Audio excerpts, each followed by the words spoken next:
we're going to build the perfect point guard. So we're going to do it draft style because I think it's the best way to do things. You could pick any point guard in NBA history, past or present, to fill the following categories: body/athleticism, shooting, handle, passing, and defense. So we've got 5 categories. You could choose any point guard in NBA history, and the associated skill set to fill that category. We can't repeat the same point guard regardless of category. So once a point guard is drafted, he cannot be drafted for anything else. Are you ready? Yes. Okay. You're the guest. I'm going to give you the first pick, and we're not going to do snake style. We're just going to go, Okay. We're just going to take turns here. Which category are we starting with? Whatever you want. Oh, okay. Well, then I choose body/athleticism, and I'm taking LeBron James. Okay, so we're considering LeBron a point guard. I like it. That's fine. I think we have to. If I can't do that, then I'll choose something else. But, nope, it's fine. I think that works. Okay, that's a great pick. But that means Luka is a point guard too. So right, and I'm not sure I'm gonna take his body though. I wouldn't take his body. No, I would take other things. But yeah. I'm gonna go shooting. And I'm gonna take Steph. Okay, that's a good call. So then I just take any category now as well. This is tough. Now it's getting to the point where it's hard. there's too many second pick. Okay. I think to some degree I want to just choose things that I think are fun and mention players that I think are fun versus taking the best like if I really think the best option, if I'm really going for the best option on handle, I think I would probably take Chris Paul because he has the most crazy assist to turnover ratio for the volume of stuff that he's done like ever, and it's not even close, right? But like I want to take Tim Hardaway instead because I love it because people don't give Tim Hardaway enough respect for popularizing the crossover. Right. He played he's a Chicago guy, but then he played college at UTEP, Texas El Paso, and they didn't even have a name for the crossover when he was playing there. And they called it the Texas two-step. So I need to give him some respect. I love it. I'm gonna go. All right, so you've already taken body and handle, so I'm not.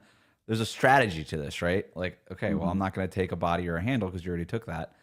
Right. I'm gonna go. I'm gonna go defense. No, I'm not. Oh, okay. Yeah, I am. I'm going to go defense. I'm going to take Drew Holiday. He's most certainly on my short list for that category. And, well, okay, there's only 2 of us, so it's not like somebody else is going to take one of the better defenders remaining. Passing, I'm gonna have to go Magic Johnson. Yeah, that's a good pick. All right, so now we can just start doubling up. So now I got to think about players that I want. Okay.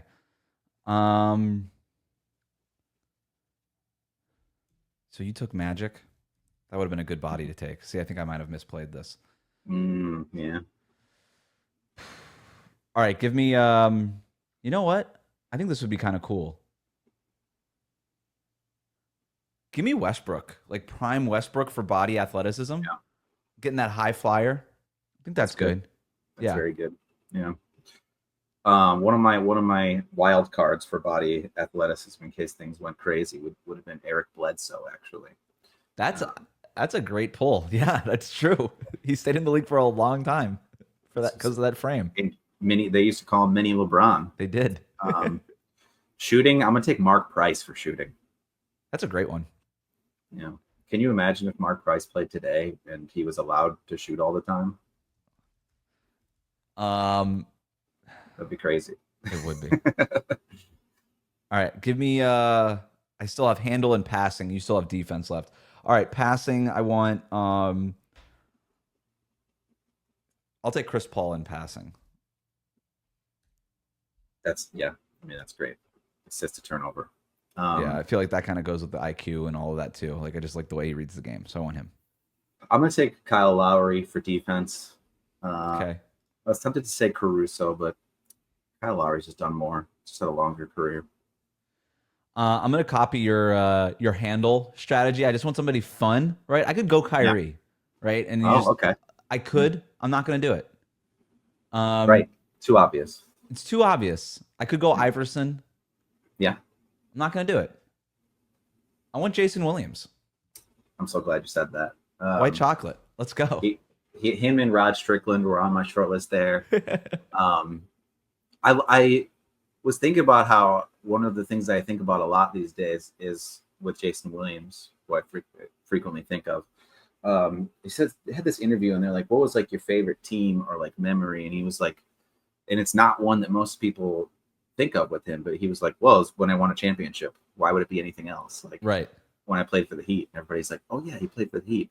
And he was obviously, a less flashy player, a lot more like just straightforward, but like very good, and what they needed. But everybody, of course, associates him with the flash of the Kings and the Right. Grizzlies. When he was with Miami, he kind of turned into the Steve Kerr of that team, where Yeah. he was just playing off of D Wade, Yeah. and just hitting open threes. And he was the first guy that I remember early shot clock pull up threes. Like if you were if you were playing off of him, if you gave him 3 feet of room, it would be 20 seconds on the clock. Right as soon as he passed half court, and he's like, "All right, you're not going to cover me. I'm going to shoot this." And Yeah. that was transformative for the Heat's offense when they had acquired him. And he just kind of developed into this efficient 3-point shooter, spacer, handle the ball, bring it up the court, get it to D Wade in position, let D Wade hit that Iverson cut or whatever it was going to be that they were running. He just kind of turned into that player. Somebody I think of in this light is LaMelo Ball. What if LaMelo Ball ever calmed down and played on a more serious team and did less memorable things, but was a champion or like on a really good team? It feels like LaMelo would have to hit the playoff milestones that Jason Williams did, right? To at least be like, okay, this is cool, but it's not working. Yeah. And LaMelo probably right now could still say like, the team's just not good enough around me. Just wait. Yeah. You would kind of have to hit those milestones first. Yeah.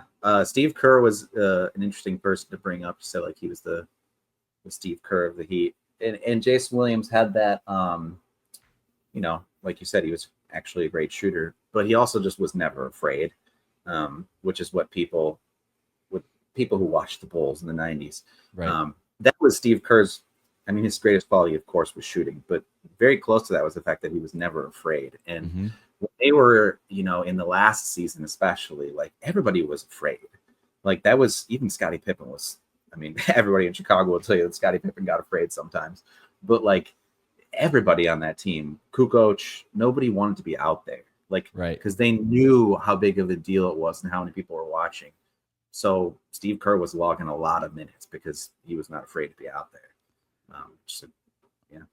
Is there anybody else on your draft board here that you wanted to bring up that you could just pick something and include into your ultimate point guard here?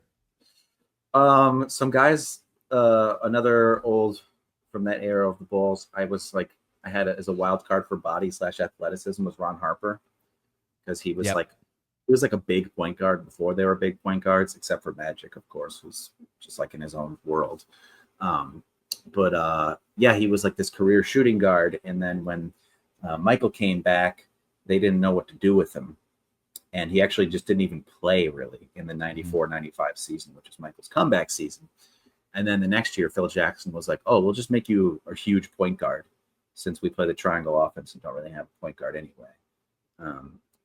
So he was like a wild card for me on body, athleticism, passing and handles. My body athleticism wild cards were Shai Gilgeous-Alexander, and that was sort of my hedge in case you did take Magic. You ended up taking Magic for passing, which was a good call. Yeah. But I was like, okay, I get that body, but I ended up going Westbrook just because the athletic, and I just thought it would be fun. Jason Kidd was another one on my short list. Yeah, Kidd's great. His speed was just out of control. Yeah. Young Jason Kidd's speed was like unbelievable to watch. I had Terrell Brandon as a wild card for passing and handling specifically. He's very small. Probably couldn't play too much today because of his size. Pete Maravich for ball handling. Pete Maravich was a lot sloppier than I realized when I did my research. I was like, damn, this guy turned the ball turn the ball over a lot, so I don't think I'll take him for passing. But for handling and shooting, it's funny. I was looking at the Pete Maravich stats. There, the 3-pointer only existed for the last 3 years of his career, and nobody was shooting it. So he was never even he didn't even average 1 attempt per game in any of those 3 seasons. But he shot like shockingly high percentage from 3. Obviously, you know, the low volume is part of that, but he's shooting like 70% from 3. That's crazy. So like, can you imagine if he played in a 3-point era? Like that's nuts. I don't want to get yelled at, so obviously I considered Gary Payton for defense, but I just enjoyed watching Drew Holiday play defense, so I just picked him. And then if I could add anything to my ultimate creative player here, it would just be Allen Iverson's swagger, just everything about him, his personality, all of it. I would just, if I could put Russell Westbrook's body, Steph's shooting with Jason Williams' handle, Chris Paul's IQ and passing with Drew Holiday's defense into the Allen Iverson package, that is exactly sort of what I want out of a basketball player. Like, I'm all in. Yeah, I tried to like almost kind of load those elements into defense with Kyle Lowry because he's just a dirt boy, you know. And it's like he's so smart. He's a smart scoundrel, and I wanted that, you know. He's like a swashbuckling point guard. He's just out like, there. I still can't believe how good he got in his 30s. Like, it's like, I was talking to somebody about this. Like, who gets better after 30? Almost no one. But Kyle Lowry did. He did. Yeah. Crazy stuff. John Wilmus, thanks so much for jumping on, man. This was fun. Big point guard thing. You have a big thing on point guards coming out on RealGM. Thanks for jumping on, man. Yeah. Thanks for having me.